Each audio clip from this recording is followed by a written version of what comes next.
Welcome back to Maniacal Music Musings. I'm your host, Jeremy, as always, and we're here tonight to set the world on fire like some huts in the California sun. Same thing every week. As soon as I walk into the room, they always ask if my tantabus of a call to arms is finally over. They call out, of course, from the mist under their concrete cages, because, gotta do things right. The only person I ever let out was Susie, though. She's a headbanger, if you get my drift. She's gone now. And now I think I just want to be a good boy, or at least I'm starting to think that. I'm not 100% sure yet. My my co-host, however, sits gone after years of him telling them, give me shock treatment every day to keep him away from that pinhead girl. You're going to kill that girl, they told him, but he was addicted and kept saying, oh, I love her so I couldn't. He asks his wardens every day, what's your game? As they make him suffer an overture for the strange life he's destined to live until he goes down to hell again. He keeps his wings of pride as he's the keeper of the nights in his mind until the end of days. Ladies and gentlemen, the music god, CJ motherfucking Blaine. What up, bro? And that's right, folks, your musicians are back once again. Of course, due to some news from earlier today, I would be remiss at this point if we didn't give a big rest in peace to the Prince of Darkness himself, Ozzy Osbourne, who, if it was not for this man, 75% of the music we talk about in this show would probably never exist. So, or at least not in the form we know it, which could be even worse. So, wherever you are, Ozzy, you did your time. You're good. Rest in peace, buddy. Yeah, man. And we might be doing something special on the show for you in the coming weeks. We'll see. I have ideas, but ladies and gentlemen, I want to introduce our guests for tonight. Though now that morbid moment's over, please welcome Allen Halas. Halas. Yep. See, I knew I was gonna fuck it up. I knew it. It's all good. That's right, folks. Allen is a podcaster, host of Hustling Sideways, a music writer, and owner of breakingandentering.com, which so much there. That's a full ass bibliography in the future. But yeah, how you doing tonight, Allen? Good, very good. Thank you guys for having me on. Yeah, music writer from Milwaukee, and do a bunch of other stuff on the side as always. So I gotta ask, breakingandentering.net, where the hell did you come up with that name? So the long story short is we actually were going to be a podcast straight out of high school when I was going into college at Marquette. This is like 2009-ish, so we would have been like real early in the podcast game. And we did do a few episodes before we jumped over to student radio, but we were going to do it out of one of our friends' dorm rooms. And she said, you'll have to call it Breaking and Entering, because that's the only way that we would let you in to do your podcast out of our studio or out of our dorm. And so the name stuck. We never actually ended up doing a podcast out of their dorm room.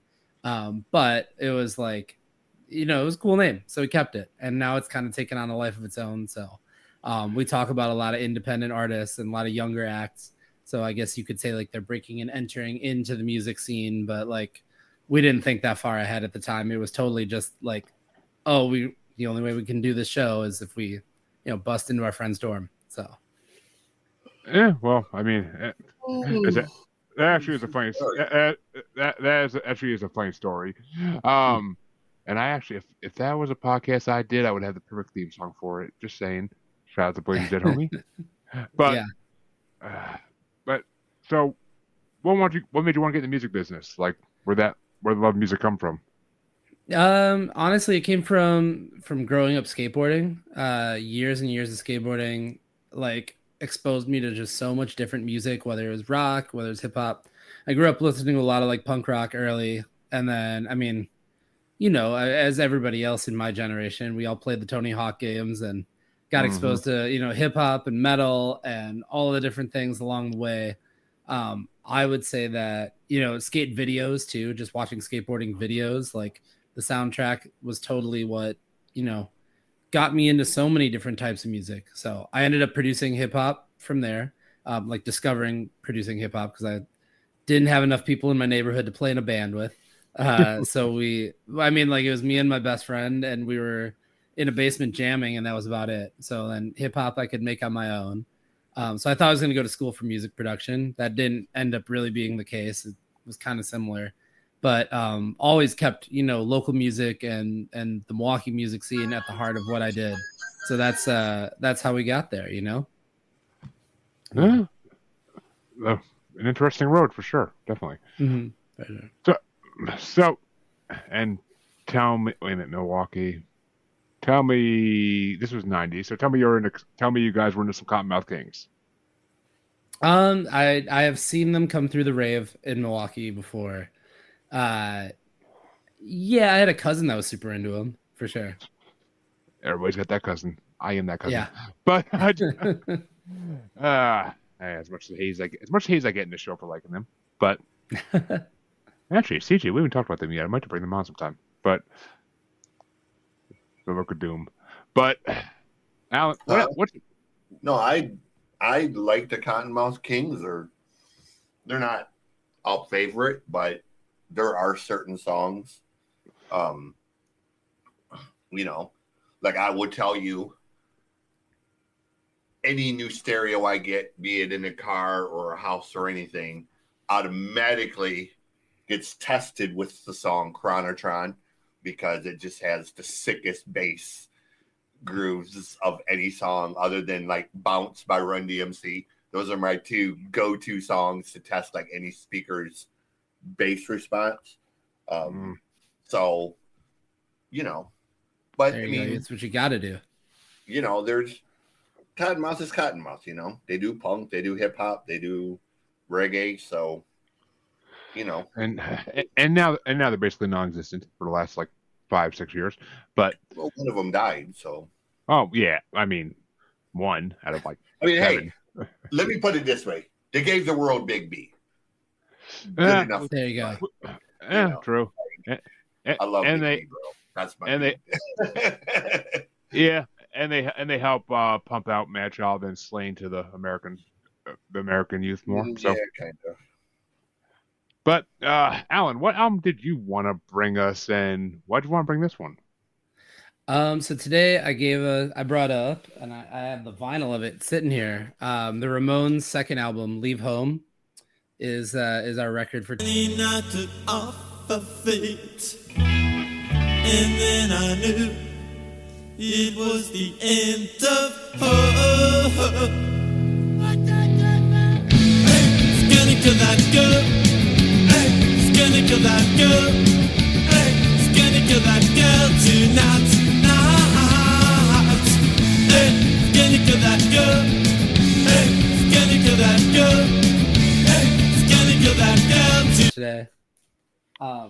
Honestly, I have a ton of albums I consider like favorite albums. Like for me, NoFX's The War on Terrorism is like one of my favorite. NoFX is my favorite band for sure. But the Ramones were the band that got me into punk rock. And it was stuff that my dad listened to. And I remember picking up this album from a shop on the east side in Milwaukee. And I don't even know why, because like he didn't listen to a ton of vinyl, but he had it. But I remember going into a store and picking up this copy of this record. And it ended up being like my favorite Ramones record. Like when I put a turntable up in my room, that is the one that I gravitated towards. A lot of people love the first album. I feel like the second album by the Ramones is like the one where they like gel the most for sure. They put that thing out in 1977. They put out 2 records in that same year. One in January, one in November, and this is the first one, and it feels like, honestly, like to me, like peak Ramones with the early lineup with Dee Dee still there and with Tommy playing drums for them. So for me, that's the one that is like the like pinnacle of what it is, Of course. And all right, well, first things first, my co-host face when you mentioned NoFX was priceless. But dude, I lived in California, and Alan's gonna laugh at this. I had a college radio show, and they said you can do whatever you want with your radio show. Cool. I'm gonna do a punk show. apparently there was a misunderstanding of what their definition of punk and what my definition of punk was. Okay. They thought I was going to play Green Day and Good Charlotte and Offspring. I immediately went to Black Flag, Crass, NoFX, going as far as bringing Fat Mike on the show, and it took us all of about 7 minutes to get that phone call. You're canceled. Kill the mics. So Oh wow. Fat Mike got my punk show canceled. Oh my goodness. What could you have done in 7? I would say with anybody else, what would you could do in 7 minutes that would get you canceled? Fat Mike is definitely somebody who can get you canceled in 7 minutes. Yeah, like he's one of the coolest people. He is such an intensely nice guy. All image stuff aside and all of the antics that people kind of know him for, he really is just a genuine, super nice guy. And he was so courteous to not just do a phone interview. He came into the studio and it was just, I kind of set out to get the show canceled because the show was from 1 a.m. to 4 a.m. So I figured it's the middle of the night, college radio, who's really listening? Apparently the president of the university, because he's up late for some reason. Yeah. Yeah, he personally called and said, "You are canceled. You can't do that. FCC will not allow it." And I was like, "It's college radio." I didn't even know the FCC was involved. Yeah. But yes, was an FM station. So apparently they were, and there were fines and words were had and feelings were hurt. Not mine, but yes, that was my 7-minute career in college. Wow. I managed to play one Black Flag song, one song by Crass, and one song by the Dead Milkmen. And I was gonna say, a 7-minute punk show, you can get like 5 songs in that. I mean, I played 3 songs. I don't want to say 7 minutes. It was 7 minutes of actual me and Mike talking like this. Okay. So not counting the 3 songs that I played, it was 7 minutes of airtime. Sure. So, but Henry Rollins is my god. Like Rollins, politically completely opposite ends of the spectrum, but I don't even care. Rollins is just, pure aggression. Yeah. Not just aggression, dude. Like, I've seen Rollins and heard Rollins say stuff that can literally just move a crowd from left to right. And it can be the funniest thing. And then 30 seconds later can turn around and make a comment about Joe and just completely stop the crowd into utter silence, and he's so smart beyond what people even realize that, politics aside, like I said on the last show, Rollins is just a fucking god to me. Like he's so talented, writing and music and acting and, publishing, and he's a record collector of probably one of the greatest record collections of all time, and I just admire the dude for his absolute tenacity to just to be himself, Yeah, you saw that he's opening up like his own like museum too, right? Yeah, I mean that's what I'm saying. Like just the guy, massive record. I don't know when he sleeps, like he literally, I don't know when he sleeps. Like he just,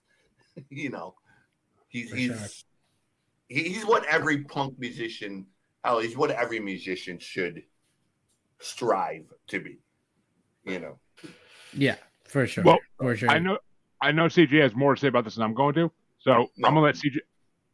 Oh, go ahead. You're going to have more to say about this than I am, I'm sure. So I'll let you give your review of the Ramones first. It's actually pretty short and simple. I mean, the Ramones are, I don't want to say the legacy of punk, but they're one of the three bands that are the reason that punk exists for the most part. The Ramones are to punk what Ozzy is to metal. I mean, it's that simple. Like, there is no punk without the Ramones. You may have the English side of it, but pop punk in its entirety doesn't exist without the Ramones. A lot of pop artists, people don't realize, are hugely influenced by the Ramones. Pop music in and of itself of the 80s and the 70s, hugely influenced by the Ramones. Whole genres of music that people don't necessarily consider punk are offshoots of punk based on what the Ramones did. The Cure, REM, the B-52s are all offshoots of, punk. Nitzer Ebb, Kraftwerk, Kraftwerk's fucking weird. But I'm saying, like, all of that, that's all offshoots of punk in its own way, of the ethos of punk and how punk was created. And then you had the hardcore scene, CBGBs, Patti Smith. I mean, there's so much, but none of it gets the notoriety or the eyeballs without the Ramones doing what they do, without them doing Rock and Roll High School, without them just being the Ramones. So and without those first 3 albums. I mean, you know what I mean? Like, that first one is very simple. Just them on the cover in leather jackets and jeans at a time when everybody had to dress up to be on stage. And just that in itself was like the door to saying, hey, look, you can look like us. We don't look like we just, we walked in off the street this way. And that's what it was. And you know what I mean? Like, that is, to me, like, what punk rock is that ability to just, like, be yourself, do your own damn thing. And, like, you'll find kids that will find you. Right. So, again, a perfect example of less is more sometimes. AC/DC, 50 years, essentially playing the same song over and over. The Ramones, nothing about the Ramones was complicated. They never reinvented the wheel. 3 chords, rock and roll, telling funny, goofy stories, but it worked for them. It's multiple examples. Metallica in metal. Metallica's pretty much been playing the same song for 40 years, but it works for them. Sometimes you don't have to be Dream Theater. You don't have to be Rush. You don't have to be Scardust. And I mean, it's okay to be, but you don't have to be technical. You don't have to be complicated. You don't have to have layers and layers. Sometimes less is more. Sometimes it's just about being abrasive, bombastic, and in your face. And, I mean, that's what the Ramones were, man. I mean, was never supposed to be difficult. It was just supposed to be fun. So. Yeah. And like, anyways, those records, actually, those songs on this record and on, like, those first few records, they could easily be 50s pop songs. Yes. You know what I mean? Just with a guitar behind, just a heavy guitar under it. But hugely the melodies are there. Yeah. Joey was hugely influenced by doo-wop music. And, I love doo-wop music. To this day, I love Dion. I love, who put the bump in the bump, shabam, shabab. Right. Me first in the gimme gimmies. To me, one of the most brilliant things, because, again, Fat Mike and a couple guys got together and said, we're going to play our favorite punk covers, or we're going to play our favorite pop and doo-wop and oldies in the way that we love, and just fucking brilliant, man. Just, whether it's John Denver, Dolly Parton, whatever, man. It's just fun. Right. And, it's just what it's supposed to be. Yeah, absolutely. as a juggalo, I can gladly say we all agree with you. But because it is fun. But yeah, see, I told you, I told you it's gonna be longer than mine. Told you, but I'm sorry. I really didn't have all that much to say, but I it kind just of it comes out. I learned by now it comes out naturally out of your mouth, without you realizing it does. But yeah, Ramones. I never disliked them. I I mean, it's never been my genre of music 100%. I appreciate what it is, and I've heard enough of it to know. I mean, I was kind of pissed that Ayo Let's Go wasn't on this fucking album, but give that's me on some like the Blitzkrieg fourth Bop. one It's the first Yeah, one. Yeah, it's the first or the song. first one. Okay. yeah, I Yeah, was the like, first thing you hear from them. give me some Blitzkrieg Bop for God's sake. But I I'm a mean, huge fan of the Mondo Bizarro record. I mean, I know most people only know it for Pet Cemetery, but there was something about that record, man, that they kind of took that left turn into hard rock, Yep. and it worked for them for that lineup, Right. of, Yeah, of the exactly. Ramones. Very It much. worked at a time when they were well past their prime, and a lot of people Mhm. had forgotten about them, and they'd sort of come out with this record, and it was a great fun record, but it a little darker. It had that sort of I don't want to say Danzig, had that sort of Misfits type of vibey to it. Yeah. And it was my first year of college, and I played that record so much that Yeah. it just sort of became one of my favorites by them. And I know a lot of people don't like it as much, but whatever. I can't. I don't think I've heard it actually, but I mean, my So it has exposure Pet Cemetery on it. that doesn't mean shit to me. But You don't know Pet Cemetery. if I heard it, I might know it. I just don't know it by The name, movie. maybe. But The movie Pet Cemetery I know. was I Oh, don't want to be buried in a pet cemetery.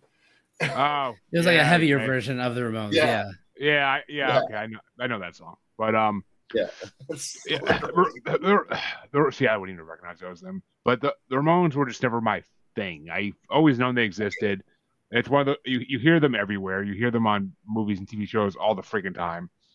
I just never got into them. Never was my scene. I mean, if I had a punk radio in college, it would have been playing Offspring. So yeah, and some Cottonmouth Kings.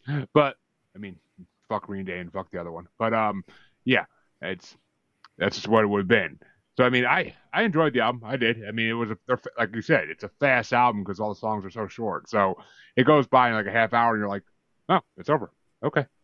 The only thing that really drives me nuts about them though is, and they have a distinct sound, which is a great thing in a way, but also is annoying as shit because you can't tell when one song ends and one song begins. Like it's, I had to be like, wait a minute, they pause for a second. That might be the end of a song. Let me check. And I'm like, yep, okay, end of a song. But it's just like, I don't know. I think of the Ramones. I think of the Ramones, and I think of one of CJ's favorite movies, Accepted. So that's kind of where my mind goes with them.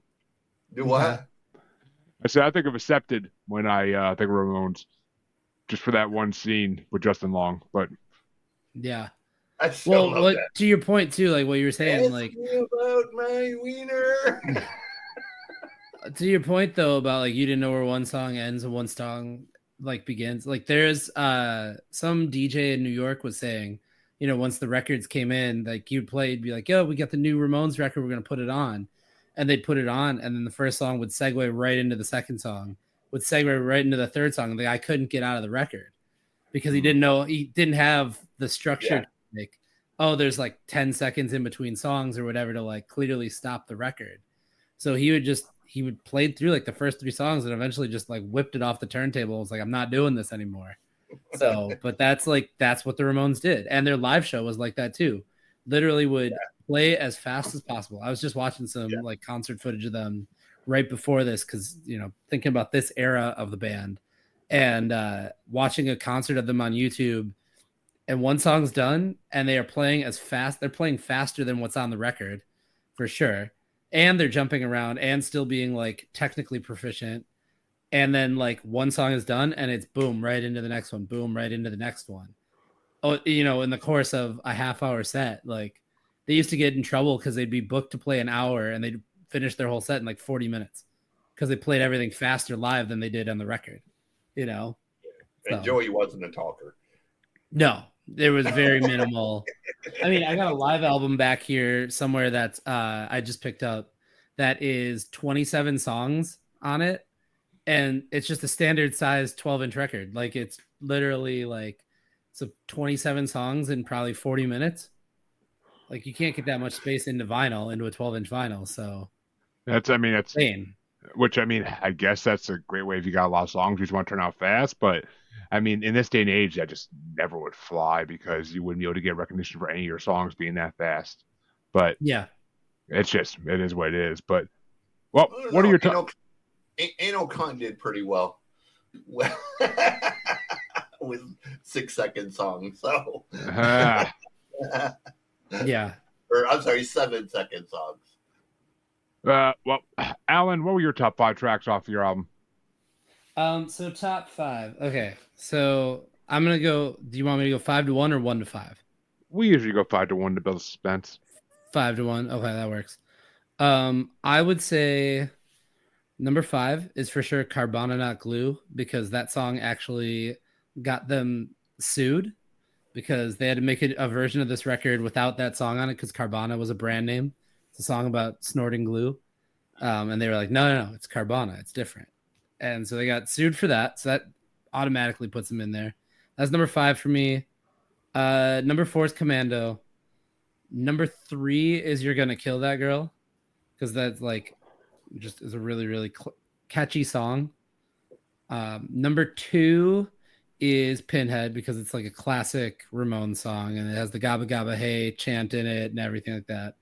And number 1 is actually Oh, I Love Her So because that is one, like we said, that talks about like, it's like that 50s pop doo-wop thing, but like, I don't know. The first lines are, I met her at the Burger King. We fell in love by the soda machine. That could have been a song in the 50s, but it just is to me is like what the Ramones were all about entirely, you know?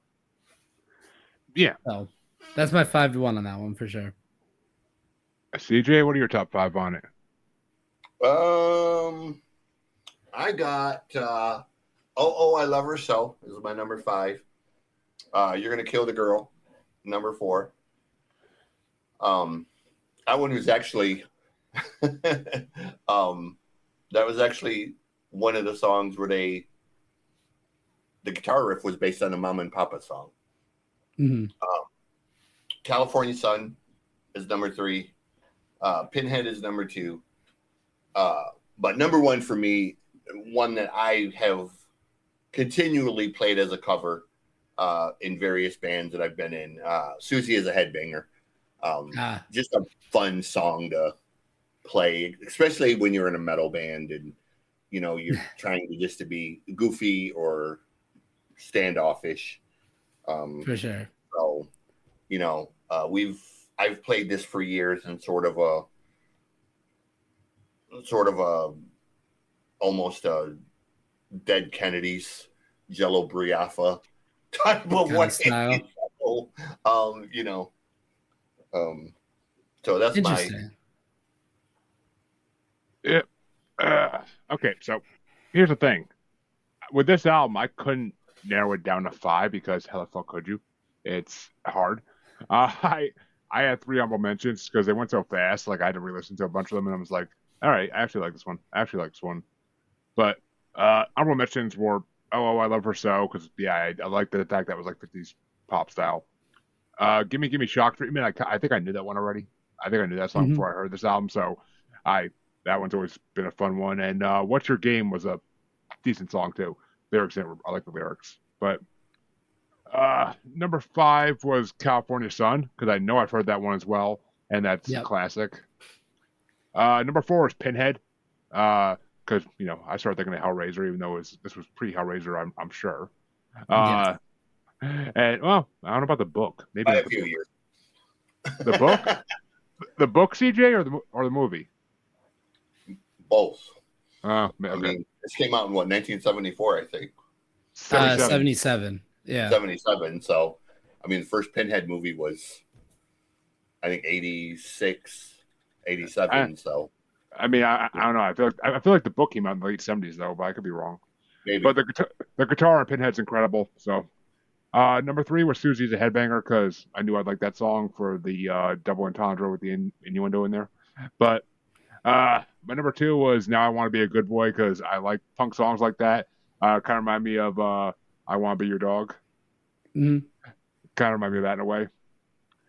And my number 1 was You're Gonna Kill That Girl because that totally reminded me of like a Dead Kennedys thing. So I was like, that was like Dead Kennedys Kill the Children. So Yeah.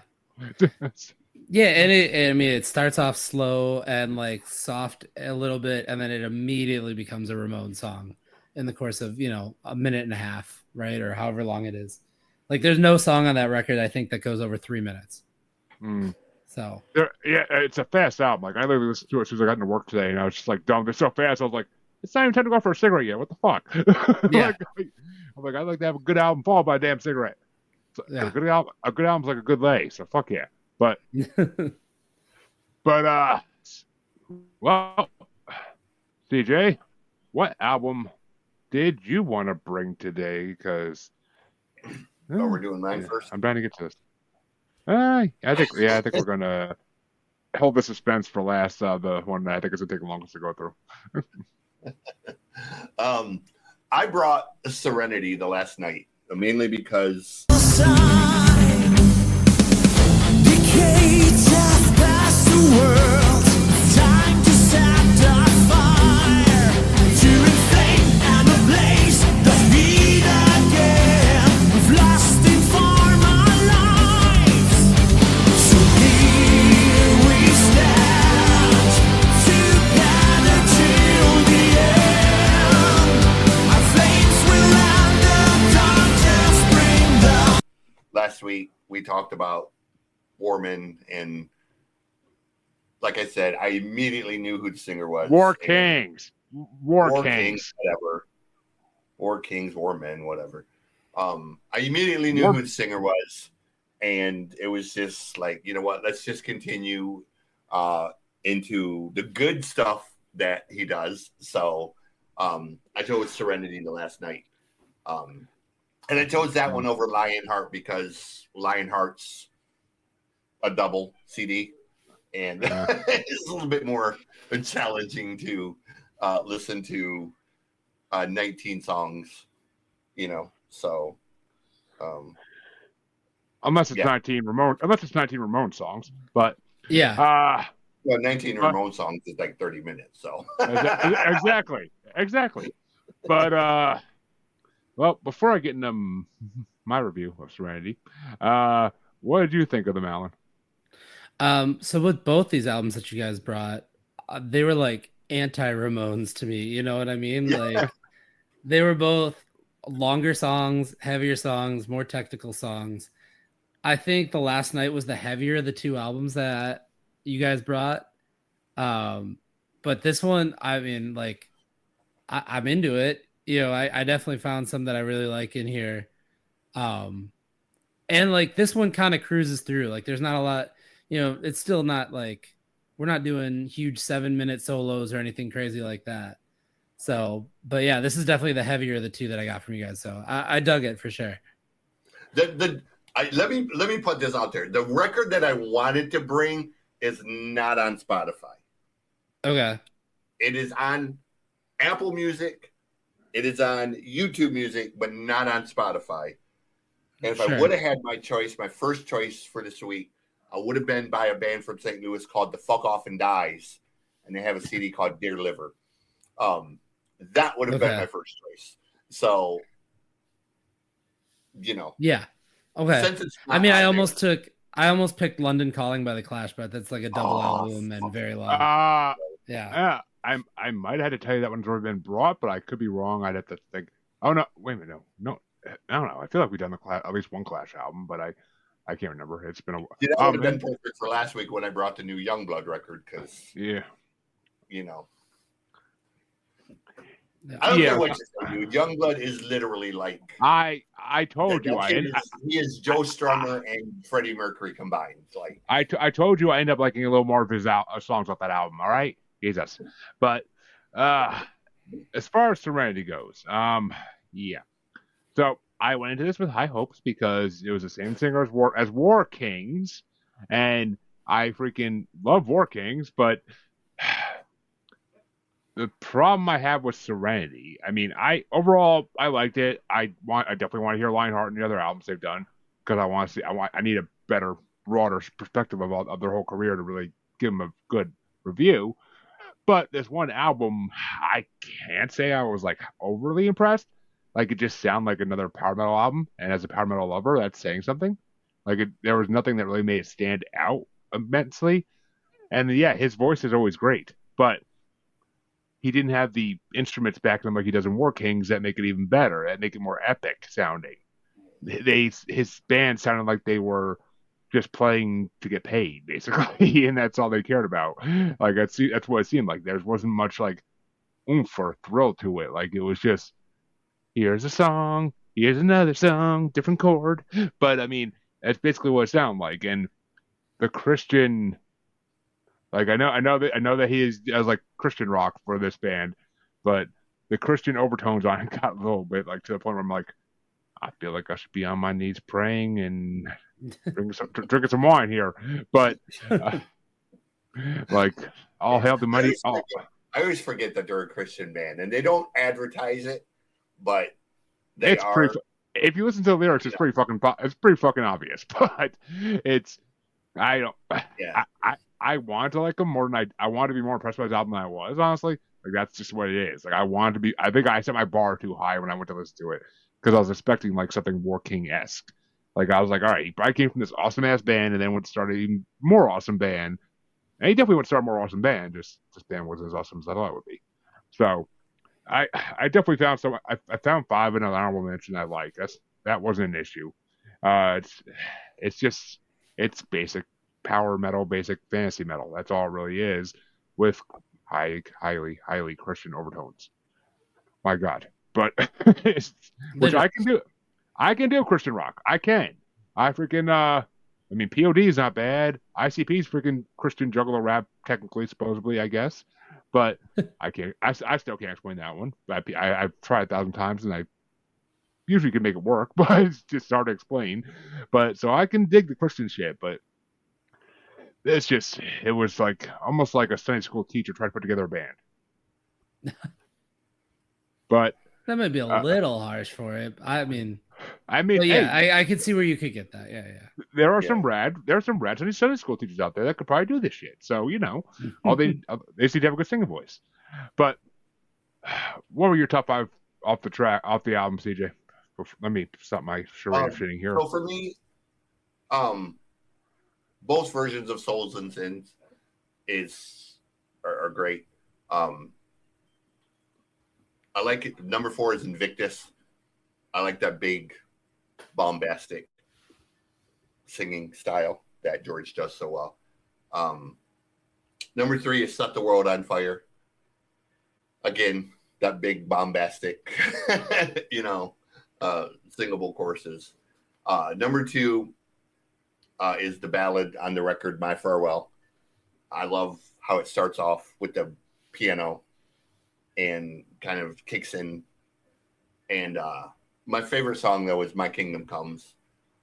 It just, it's such a great epic song, I think, for them. And, I know George can be a little heavy-handed, but, the guy's got a PhD, in world history. He's a professor, and he teaches. What he teaches, I found out. I thought he taught world history. He actually teaches historical economics and historical mining techniques. That sounds like a class you would sleep through. So, literally, like, when you brought War Nights.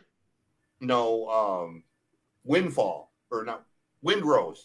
Oh, Windrose, yeah. When they had that song like Dig, Dig, Dig, that's literally what George teaches is ancient mining techniques. Like I thought he taught world history, but he teaches, it is world history, but his emphasis is on ancient economics and ancient mining techniques. And So he actually teaches a class about we are dwarfs and we will dig a hole. yeah, a so hole. essentially, and I thought, okay, that was kind of hilarious all Thanksgiving because I talked so much shit about Windrose when you brought it on that. Guy that I liked teaches what fucking Windrose was singing about. So okay, well, unless I will give you that one, Jeremy.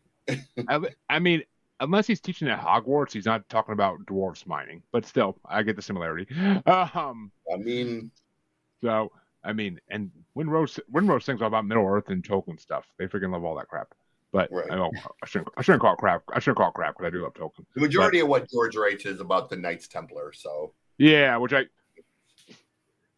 he wants some good Knight Templar songs. I can suggest some other good ones.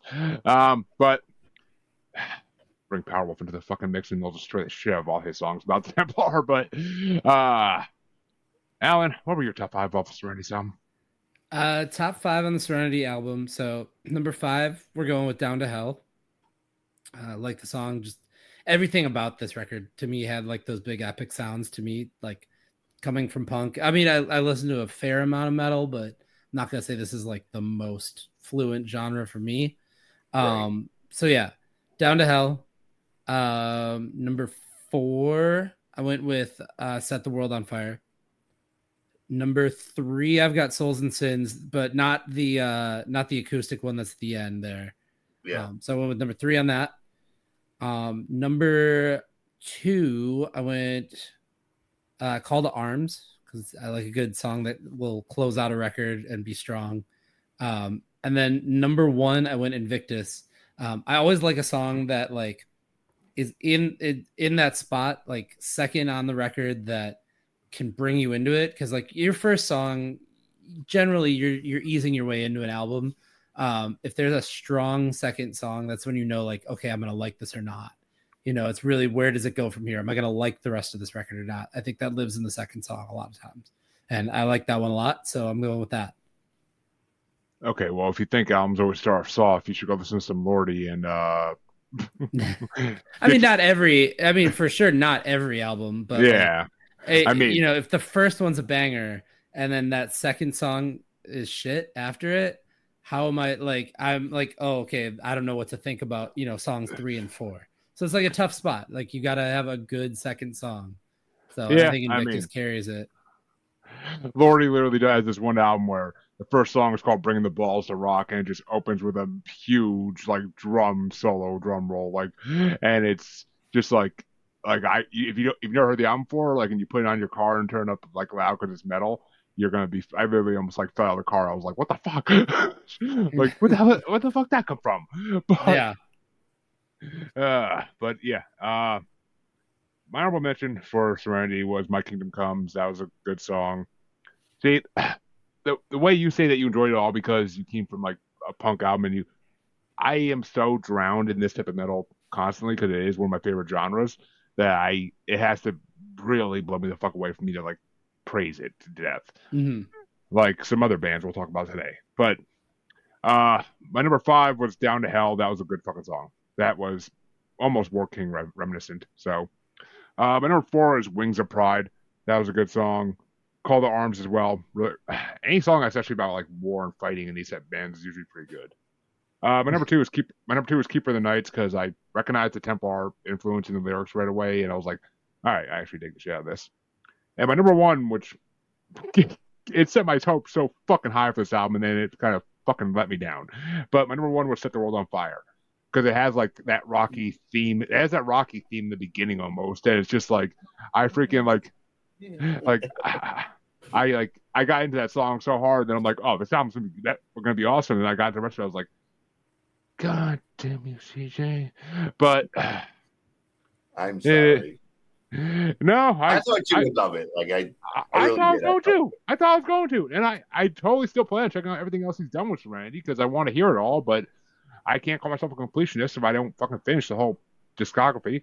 I mean, I'm still trying to get through Sleep Token, even though I'm not really being impressed by them either. Well, until this album I just got to. Now I'm starting to get impressed. But the first like 3 albums are shit. I'm sorry. Sleep Token is the Kenny G of metal, dude. Like, it's just, Sleep Token is a perfect example. Sleep Token is a perfect name for them because they literally put you to sleep. They're just so boring. There's nothing about them that I can. One, do not give them that credit by fucking comparing them to the great Kenny G. Goddamn no. But we don't accept Kenny G slander, apparently. All right. I enjoy a good saxophone, but and I love that fucking Kenny G's son plays in a deathcore band. Like that's like the most epic thing ever. Like, and Kenny attends his concerts. Like Scott Ian posted. Yeah, like Scott Ian posted a couple weeks ago of meeting Kenny G at a show because his son wanted to go see The Mantle, which is his son, and Scott was like, he's like, weirdest metal moment ever, standing backstage at a deathcore show, and I meet this dude, and he's standing next to Kenny G, and I was like, nice. I was like, that's amazing. And then he tells the whole story of Kenny's son is this phenomenal guitar player, and he is. Like Kenny's son plays guitar the way Kenny plays saxophone. Sure. But, which I want to hear the two of them together then, because saxophone with heavy metal guitar is fucking amazing. Ask Dog Fashion Disco. I actually think Kenny played on one of the songs by The Mantle. I'm almost positive he did. So actually, Alan, I should ask you this. Okay, because they're kind of a punk band in a way. Have you ever heard of Dog Fashion Disco or Polka Dot Cadaver? No, but both of those are amazing names, and I need to check those out for sure. They're kind of acid jazz punk fusion. Okay. In a way. I'm trying to just wrap my brain around the four words that you said together there, but I get it. Yeah. Okay. I mean, my original co-host for the show introduced me to them as one of the first bands he brought on, and they became one of my favorite bands pretty damn fast. They're fucking incredible and unheard of because they don't do much touring and they don't really do much publicity. They literally just do it because they like doing it. And they like putting together funny fucking songs. So, okay, I will have to check both of those out. Especially if they've got a little punk influence in their like heavier. I'm sorry, acid jazz fusion. Yeah, both of those bands have this sort of. They have this ethos of. It's almost like a Queen type ethos in the sense of there's no rules for them. Sure. Like they do whatever comes out, so it almost has this like if Weird Al Yankovic, Queen, and Mr. Bungle went into a room together, that's kind of what Dog Fashion Disco does. Is just this it's very Mike Patton. Let me put it that way. That's the best way to describe it. It's very Mike Patton. So, if you know what I mean by that, if you don't, I'm going to check him out and for sure and just see. Yeah. And the fact that you said Mr. Bungle when that actually is one of their influences, but yeah, that's why I said it's very Mike Patton.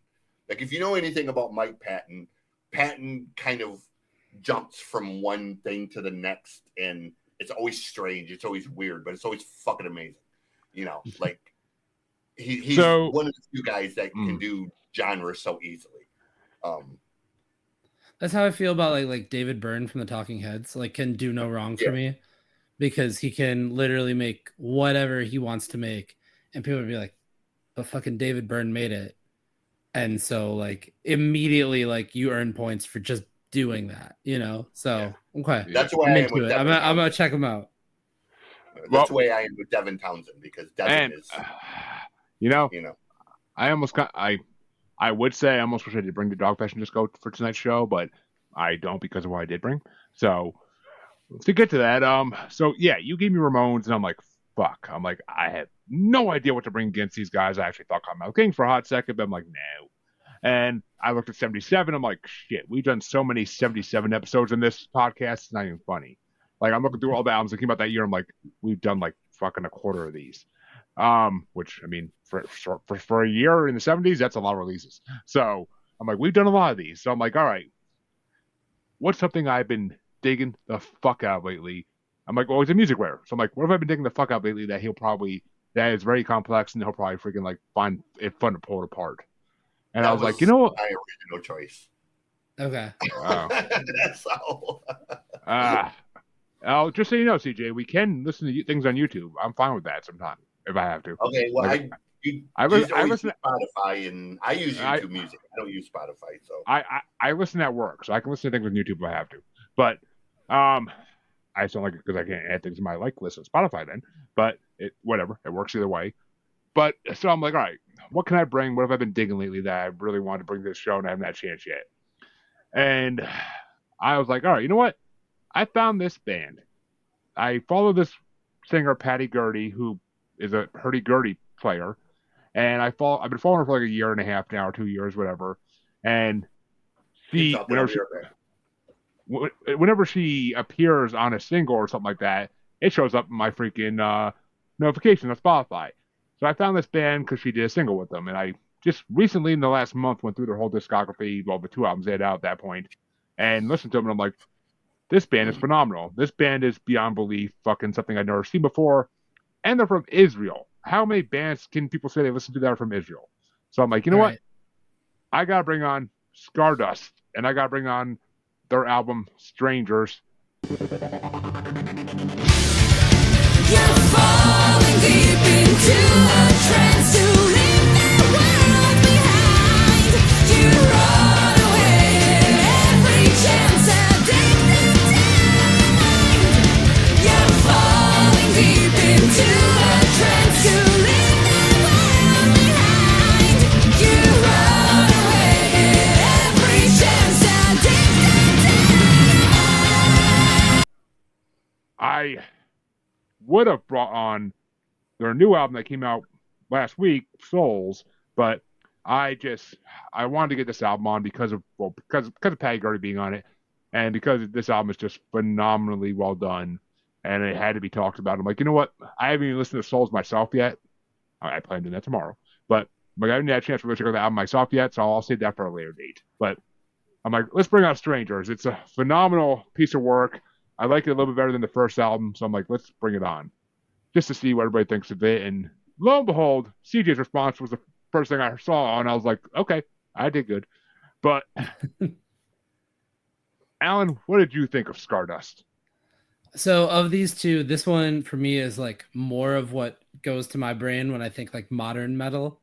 Longer songs, a little bit more technical than maybe, I thought like honestly, just on pure like punch, like the Last Night was a little bit more like a heavier record. This one's more technical to me. But like, I definitely see what you're saying. There's so much that is happening in this record. It's just like a very dense record in the sense of the amount of things that are happening. You've got some pretty crazy solos. You've got long epic sounding songs and like, power with all of that too. I mean, it's not like it's one you have to listen to and digest a little bit and have a couple listens to, I think for sure. Oh, trust me. I listened to it today again and then watched I watched all their music videos today, but I watched every music video from this album as well because there's a lot of them. And watching the music videos is almost like the best way to understand this band. Because then you see everything happening like as it's happening, and you kind of get like how many different elements there are to each song, and it's ridiculous. And plus, is the happiest bass player you ever will see in your fucking life. In every clip of every video, he's the biggest, stupidest grin on his face. Like he's just he's so happy just to be playing and to be there, part of it. Like it's all you see on YouTube is comments about that, like the bass player smile, but. And I found out today that they did a tribute Nightwish concert in Israel back in 2021. Or 2021. So, which, for anybody who's a Nightwish fan, most people don't try to fucking do Nightwish covers because it's not an easy task. And it's not something you're going to want to fuck up because Nightwish fans will let you hear it. Mm-hmm. They fucking blew it out of the water. Some of the songs, I like the way they did it better than the way that Nightwish did originally. I mean, their version of Ghost Love Score can't beat Nightwish's by any fucking means, but it will bring you to tears still. just like Nightwish is. Like it's fucking one of the most beautiful songs ever when they do it. And Sure. and I'm sure as you realize, they sing with a full chorus behind them on a lot of songs, a full choir. And hearing them do Nightwish live on stage with a full choir behind them, I'm like, why does Nightwish have a full choir up behind them when they do fucking live shows? What the fuck? Like it makes it so much better. It's phenomenal. It's just they are. Scardust is like one of my new obsessions because I can't get over how good they are and how insanely hot the singer is. So but so CJ, go ahead. I know you want to talk about Scardust. Scardust is a band I was introduced to because of Adriana. She okay. did a few songs with the singer. Or she did some work with the singer. Vocally, they're very similar. Like if you listen to the Seven Spire stuff and the stuff that Scardust does, they have a very similar style of the high register to the regular register to the low register in kind of that weird timing sometimes. I love Scardust. Now, by far not the first band from Israel. I've dozens of bands from Israel. My favorite being Orphanland. Great death metal band. And I know saying Israeli death metal is kind of weird, but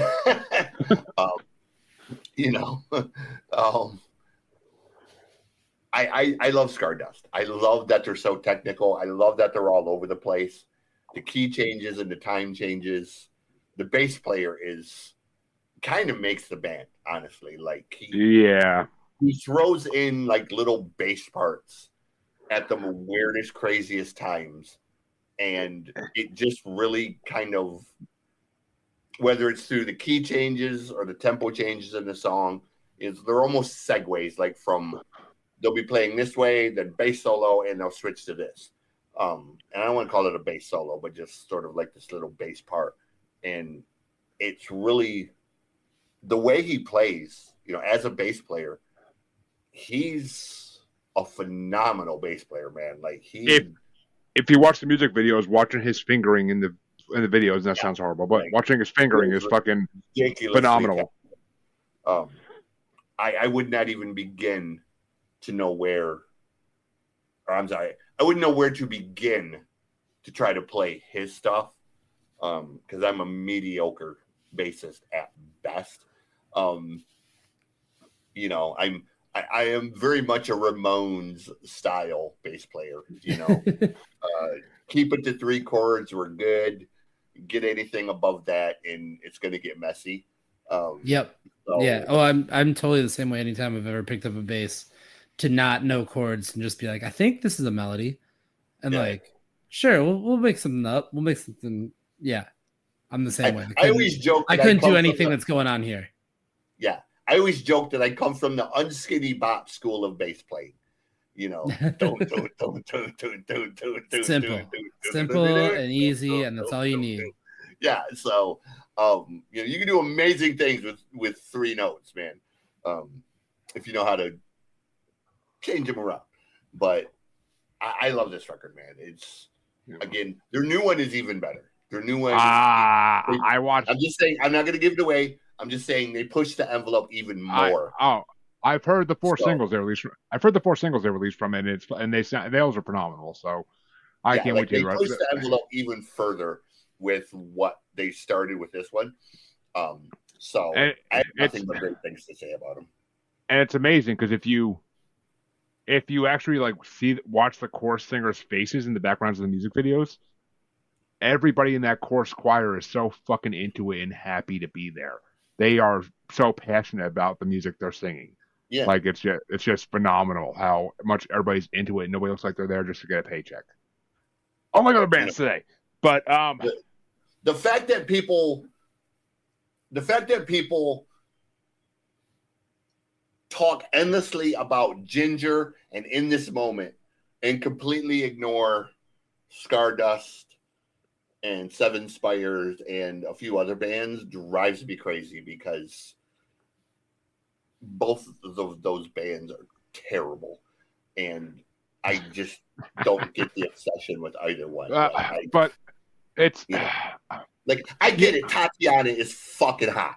Okay, yes, she's a hot Russian, but all she does is just screech like a fucking demon, and it's like, but so the girls from fucking Butcher Babies are hot as shit too. But guess what? They don't compare to this band in any slight source or way. It's just not a comparison. Like it's the hotness of the singer does not make a band at all. Yeah, but the one quit the band, and she's the fucking singer of Lords of Acid now, and that is a major upgrade for me. Like I was so happy. I mean, don't get me wrong. I love Butcher Babies. Like they're good music, but I haven't checked out Lords of Acid yet. But oh my god, bro, you are not prepared for Lords of Acid. We shall see. But I promise you are not prepared for Lords of Acid. Well, I easily could have ranked this whole fucking album. I tried not to, and in that trying, I have 4 more mentions. But oh well. You didn't give Allen a chance to say what he thinks about the album. I thought I did. Oh yeah. Just that it was more technical than the other one. Oh yeah, you did. I'm sorry. Yeah. Okay, I was gonna say, I'm like, I thought Game is Time to Shine. But now we're talking about a band called Lords of Acid, and I also need to see what that is about. Just on name alone. They're like Lords of Acid are a techno band that also do metal, that also do some of the most over the top sexually charged lyrics, but they're double entendres. They're electric. They're electric callboy. Okay. No. So the leader of Lords of Acid is a guy named Praga Khan. Okay. And Praga Khan wears one of the masks like the dude from Mad Max. Okay. The skull mask. Sure.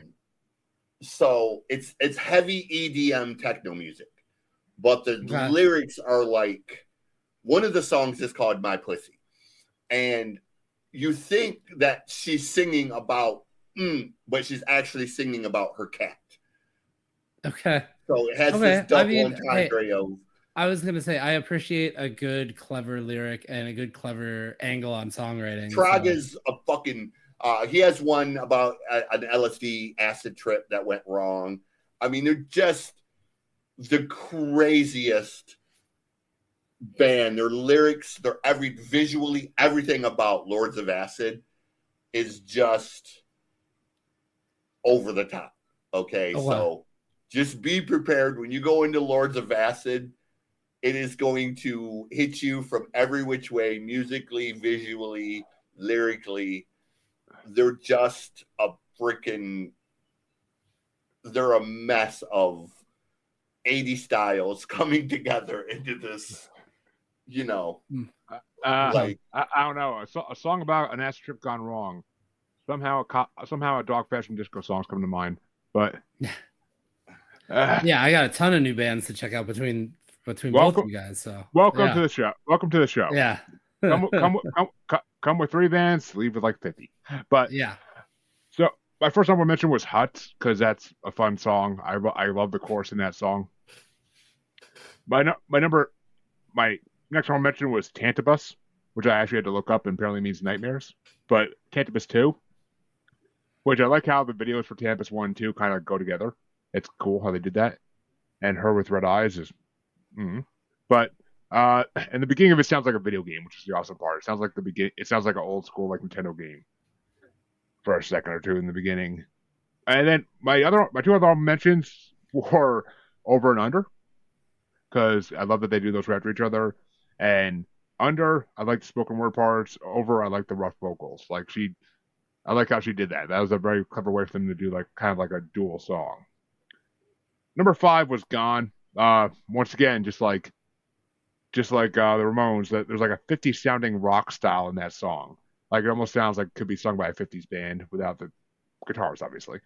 and they mix that with like some 80s electro beats, and it's freaking phenomenal. So I enjoyed the hell out of that song. Number 4 is Mist, just overall good song. Number 3 is Addicted, because the piano and guitar combo is incredible throughout the song. And the video is really awesome as well. I love the video for that song. She kind of like takes a version of her from the Tantabis video and like makes her disappear, and like she comes out wearing like all black and everything. It's freaking so sexy. But my number 2 is Concrete Cages. That's a song that got me into this band. And I mean, Patty Gurdy, I keep saying this all the time, is a growing fucking legend. Her with that hurdy-gurdy is one of the greatest, like, her voice with that instrument is one of the greatest combinations ever. And, ooh, I like that. Okay. That's Lords of Acid. And that's pretty much. They'll be getting added to my long list of bands to listen to tomorrow, trust me. Yeah, but, so. That's your warning for Lords of Acid. That's pretty much what you're going to get. Like, I know you're talking to Alan. I know you're talking to Alan for that. Not kids. This is me. Yeah, it's not kid friendly. Let me put it that way. Got it. All right. I was gonna say, I'm like, you're talking to Alan. You're talking to Alan. You know, I'll listen to something. Watch you fucking rap out there. I'm talking to you because you listen to stuff at work. I'm letting you know it is headphones, buddy. Just make sure they stay plugged in because they're Bluetooth. Thank you. So I'm good. But that's even worse because somebody. I'm going to let you do your thing, bro. You do you. Voodoo okay, you. No. Okay, they're not Bluetooth. It's a wireless headset. That's the base connects. So trust me, it works. No, it never not works. But Concrete Cages, like just that whole song is amazing.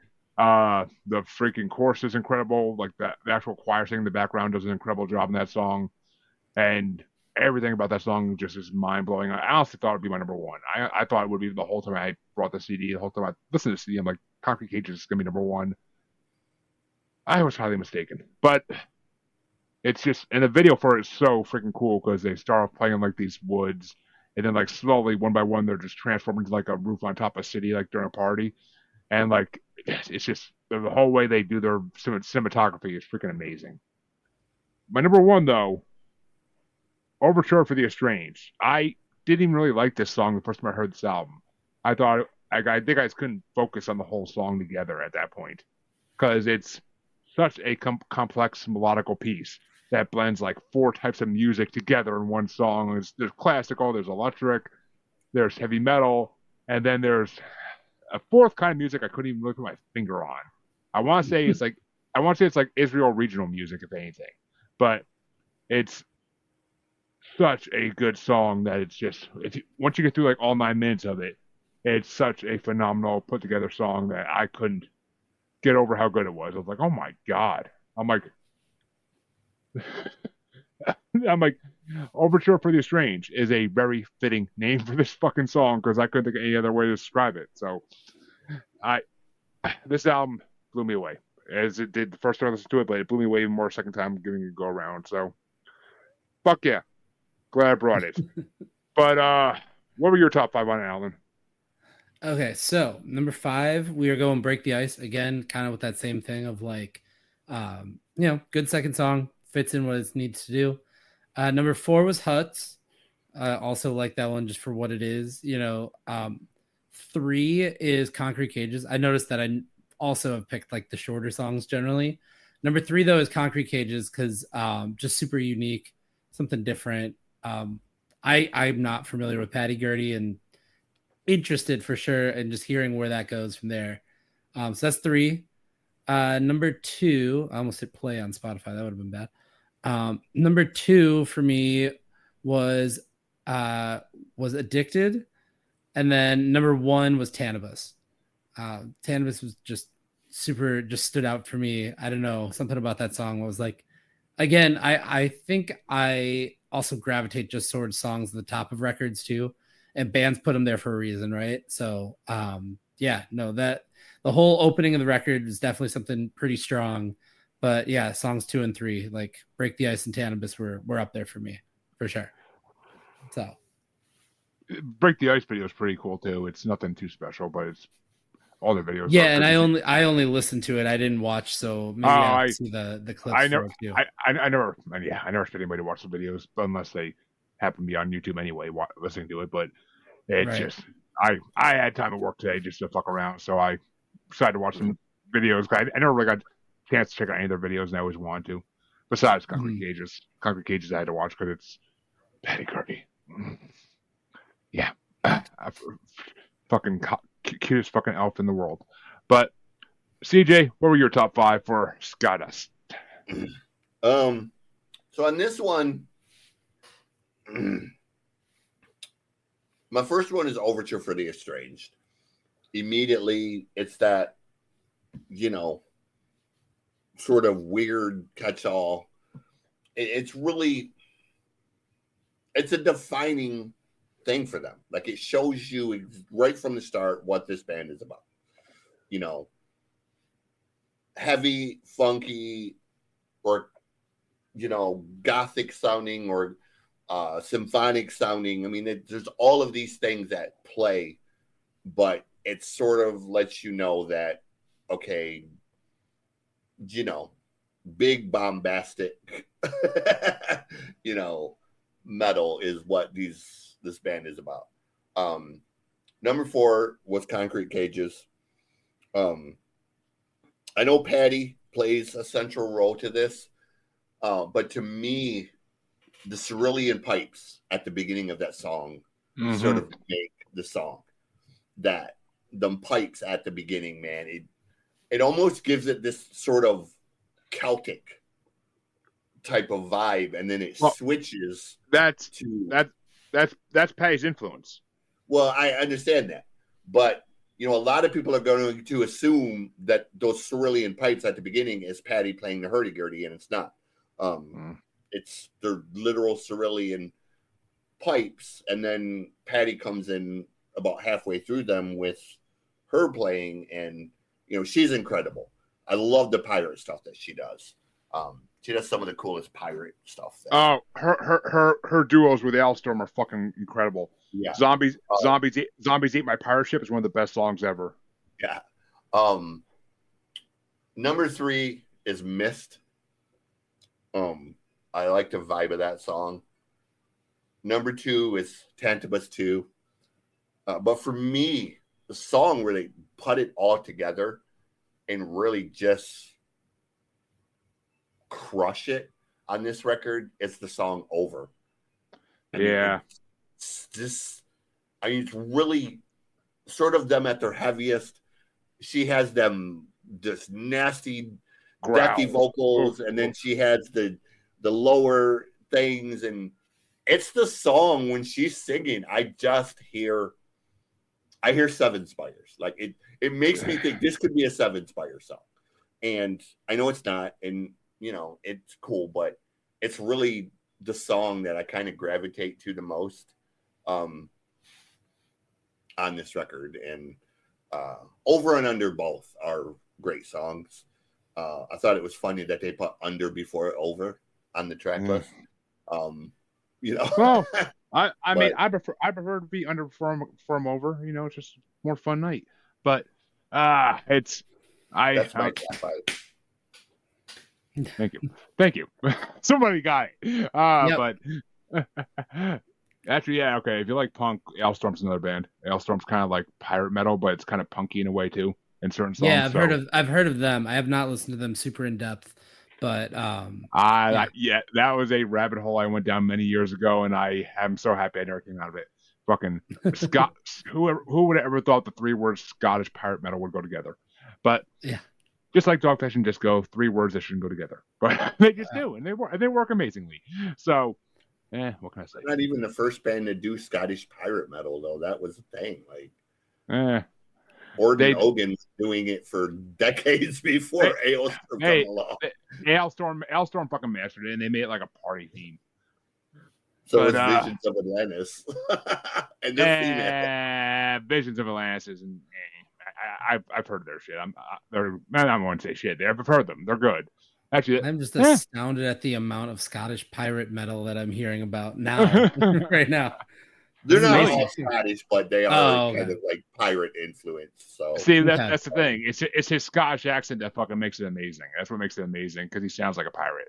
But folks, all 65 of you watching right now, we thank you for coming to tune in. We got to talk to you about 3 albums today. All good albums, some great, some good, but all good albums overall. No real shitty ones. No real shits here. No one dropped a deuce on us tonight, thank God. But we want to thank Alan for coming on because we had a fun time with him, and CJ got to talk punk. So anytime CJ gets to talk punk music to anybody, he's a happy boy. So Well, thank you guys for having me on too. Seriously, it's awesome, and I have learned so much about so many bands that I'm gonna have to check out for sure. So I got a ton of new music to go check out for sure. yeah, definitely check out the Fuck Off and Dies, man. Like their whole gimmick literally is just putting the word fuck in all of their songs. Like, All right, I you can know, get down with that. like they do it in some of the funniest, most clever ways. Like they have a song "If You CK," which is about like an ex-girlfriend.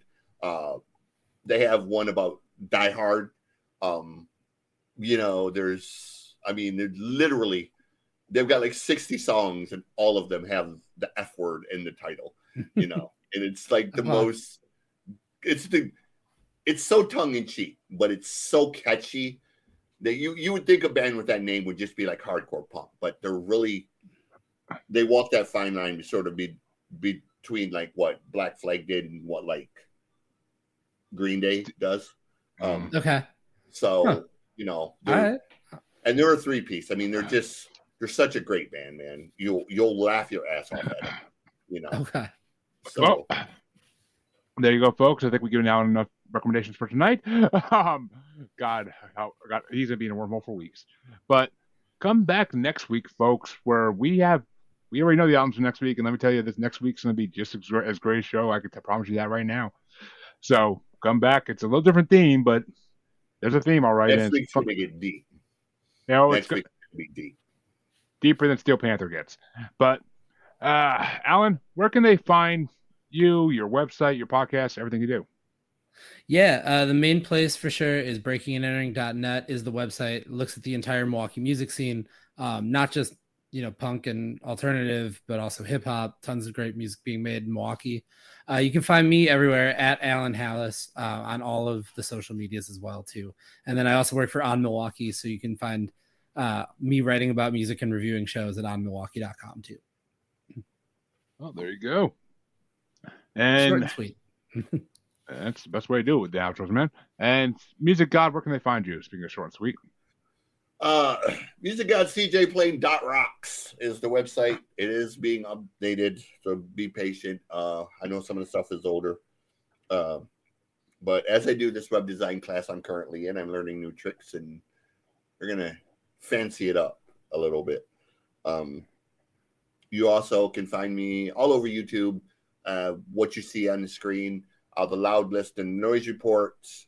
Also, the Music God Reacts, if you want to see me react to weird and eclectic music from all over the world.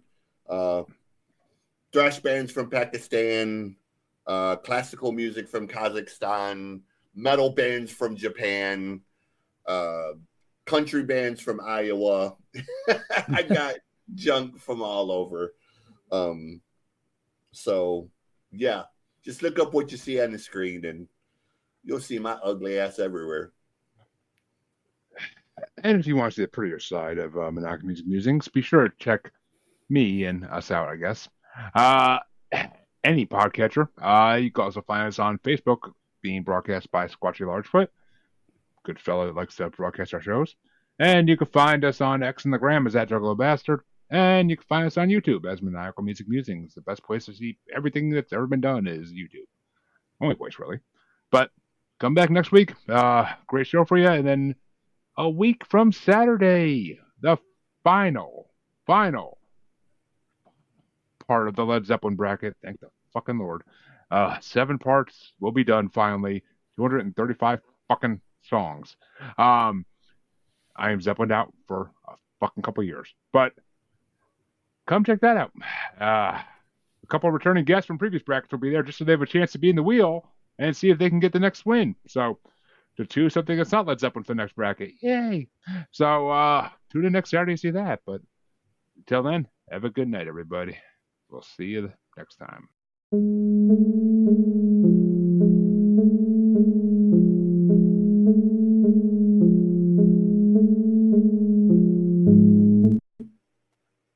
And off live. Cool.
This is a page in the diary of a world that was chaos and void before we came about.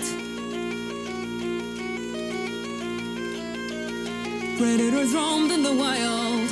We were fragile like a child before we tamed the land.